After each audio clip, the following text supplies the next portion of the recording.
Hello, ladies and gentlemen. Top Hat Maiming Man here. Understand the pun as in arcade maiming? No? Oh, did you assume as in maiming as in breaking people's limbs? Because I'm sure I'm probably capable of that as well. So, let's talk about hate for a little bit, particularly those weirdos in which I seem to get in YouTube comment sections who are pedantic and pathetic enough to hate emulation. Like, come on, what are those strange people about? First of all, before I pick holes in everyone who hates emulation, let's talk about one type of person in particular who hates emulation, and those are the sorts of people who hate other people who emulate. You know, those elitist knobheads who want to take fun away from everyone else, because in their mind it's ethically and morally wrong to download a ROM of an old game from the 1980s and play it today. No, we shouldn't be doing that. Apparently we should be saving our money, then giving it to the original developer and playing the game that way. So basically, most of these games aren't even available to play today. So what the morally correct thing to do, according to these people, is to consistently just port beg these companies to bring out these ancient games which will make them practically no money. It'll be like going, oh please Taito, please Taito, re-release Panic Restaurant. I really need you to re-release Panic Restaurant so I can play it legally. You know, those sort of stupid bloody idiots. For those who want to play Panic Restaurant, for example, legally, you can get it in the US on the NES, for example, for a large sum of money. I believe it costs hundreds of dollars for that game. I have a European copy, for example, and that's worth about £70. However, if the game saw a release, I don't know, on the Nintendo eShop, if that thing even still exists, because I know it's not on the bloody Switch, it would probably only be about £4 or something like that. But Panic Restaurant, want to play it legally, you've got to pay a hell of a lot of money. And that money, what you're going to spend, it's not going to go to a developer, is it? It's going to go to some scumbag who just makes money selling games on eBay. You know, those profiteer morons. Well, they're not exactly morons because they make money, but they're not nice people, are they? So the only way you can play that game legally is by giving hundreds of pounds to someone you don't really want to be giving that money to in the first place.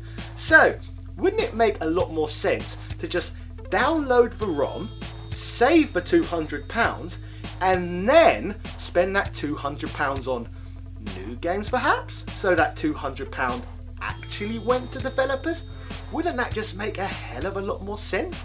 Wouldn't that be healthier for the gaming industry? And more importantly, the money would be going towards the sort of people you want the money to go towards. So if you really believe that downloading ROMs and playing these old games which companies have completely forgotten about and don't care about anymore is just ethically corrupt, then you're a strange person, aren't you? And you need to rethink your entire life.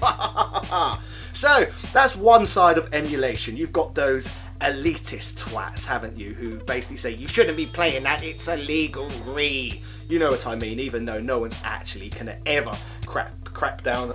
I can't even get these words out. No one is gonna actually crack down on it because it's all pretty loose as far as the law goes anyway, especially when as far as international law goes as well. Like, different laws apply in what's wrong with my words? Different laws apply in different countries where you are in the world. Like, I've been to Thailand, for example, and everywhere you go is you get pirate games. Like, there's shops that only sell, for example, pirate 360 discs. So it depends where you go, really. But anyway, apart from legally, let's talk about the other aspects of emulation and people who've got a problem with it. You've also got people who haven't got a problem with other people emulating, but they just don't want to do it themselves. Now, to be honest, I haven't really got a problem with these people because those decisions only really affect them. Well, affect them drastically. They're still continuing to drive up the price of retro games, which affects us all, but that's a different matter altogether, which we've discussed a lot on this channel. But those people claim, which I find rather odd, is the reason they never emulate and only play using the original physical media is apparently emulating rather than using physical media gives you an inferior experience. Now, being someone who owns over 3,000 games in my vast collection, I personally think that's balderdash. Emulation in most cases offers a completely superior experience to what you're getting on the original hardware. Like, I keep bringing it up, but let's take the NES again, for example. If you play with an NES today, most likely you're going to put the game in and you're going to get that annoying blinking white flickering screen. And you're probably going to have to put the game in multiple times to get it to load. And even once you've got it to load, you could likely get a crash as you're playing the game, as these things are very, very old. And that goes for a lot of old systems. And I know you purists are going to be saying stuff like, oh, that's your fault, you're not preserving the systems properly. But we're not all bloody technicians, are we, at the end of the day? So, for a start, these old systems like the NES or the Game Gear, for example, those things hardly ever bloody work. You're better off playing those games via emulation now. There's just so many great options on the market. Now let's look at some of these I've got here, for example. We obviously all know the original main emulation device, which was a PC. For example, the PC emulates games absolutely great in general on a lot of different platforms, especially the really basic, simple ones like the NES, the Super Nintendo, the Mega Drive, the Master System, the Game Boy Advance, etc. All of those, they emulate absolutely great on a PC. Also, you can emulate it on this, or this. Grab these.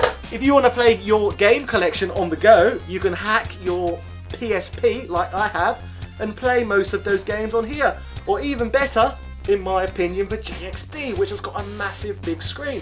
This bloody thing even emulates Dreamcast games and stuff as high-end as that.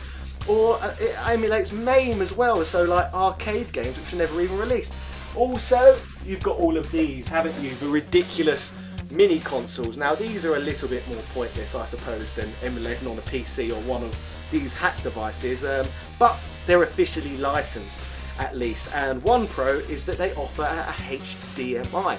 So if you're playing these on a modern television, they look absolutely fantastic. Also, if you've got something like the Commodore 64 or the Commodore 64 Mini or the Spectrum Vega, you can play those games without having to put in the cassettes first and put up with the ridiculous load times. So when it comes to anything microcomputer really, you're going to have a much easier experience by playing on a PC than you're going to be getting on the original hardware, because most games on those systems you have to wait 6 minutes for the games to load before you can start playing them in the first place. That brings me on to another point as well. You can enjoy original hardware as well with emulation. So rather than having loads of ridiculously expensive games, you can now get just EverDrive cartridges as well. So you can get the entire library of a system, so it's much more space efficient, fit it on one cartridge, put that in the system, and then get it to play like that too. So you've got the best of both worlds then. You've got the original hardware and you haven't had to spend any money either, which is also nice. Further to all of this as well, my personal new favourite for emulation is the Raspberry Pi devices. Like, look how small this bloody thing is. It cost me even less than the Super Nintendo Mini. It came preloaded with about 3,000 games, and once again it's got a HDMI slot so it can fit straight into the back of a modern television, and also easily hooks up to my PC so I can capture game footage extremely easily on this device. So to me, emulation offers far more benefits than original hardware. I know original hardware is great to look back on retrospectively, and you are getting the original authentic experience. But I have to say, original doesn't necessarily always mean the best. And the more we go forward in time, the more technological developments we get, such as HDMI for example, the more obsolete these original systems become and the more great emulation becomes. So, next time you're thinking about wasting a large sum of money on a game from the 1980s, think about just downloading the ROM instead and perhaps spending those hundreds of pounds on modern games. That way developers will actually get the money, just like you claim you want. Yeah. So ladies and gentlemen, let me know in the comment section what you think of emulation, and more importantly, what you think of these elitists who go around telling everyone they should not be emulating. I'd be really curious to know what you have to say in the comment section. Are you sick of all these weird port beggars who are around everywhere who just want these old games released on modern hardware? I think it's all ridiculous, quite frankly. Anyway, let us know. Cheerio!